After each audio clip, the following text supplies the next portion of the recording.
120 партеници кои од политички причини одложи да го подпишат кодексот со правила за спречување конфликт на интереси, антикорупцијска со месеци без членови и празни канцеларии и ниту еден предмет, и бавни законски измени за судовите обвинителствата. 3 причини и 14 од 19 незавршени препораки за Македонија повторно да добие негативен извештај од антикорупцијската група на Советот на Европа. Непотпишаниот кодекс од партениците најголем трн во око за Греко. Во врска со собранието исто така има поголем број на нереализирани препораки, особено во поглед на конфликтот на интереси на пратениците. Тој не е доследно решен во законските и подзаконските акти, но од друга страна поздравен е чекорот дека собранието смогна сили и конечно донесе етички кодекс за нивно однесување кој што ги тангира и прашањата за корупција и конфликт на интереси.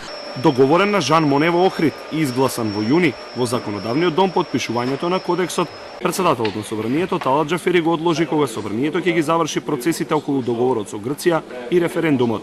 Греко одново го отворил и прашањето за неработењето на антикорупцијската комисија и претходниот ангажман без да поведе постапка за ниту еден висок функционер. Првенствено во однос на законот кој предвидува ниски, слаби или политички критериуми за избор на членови на ДКСК, политизираноста на оваа институција и се разбира нагласена е постојната состојба каде што ние всушност немаме ДКСК, односно имаме нефункционална државна комисија за спречување на корупција и тоа е нешто кон што мора веднаш да се пристапи, да се донесе нов закон, да се изберат нови членови на оваа комисија. Критика стаси од опозицијската ВМРО ДПМН со толкување на извештајот дека Македонија никогаш во минатото не добила негативна оценка за борбата во справување со корупцијата. Телото гледа на резултатите на владата како, цитирам, очигледно разочарувачки поради фактор што од 19-те препораки на телото Македонија спровела само 6.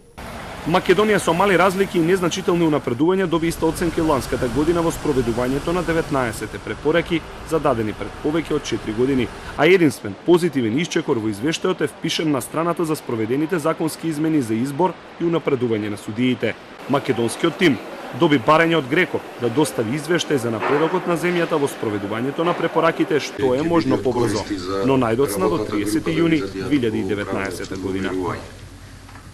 Судија во Висшиот управен суд Лидија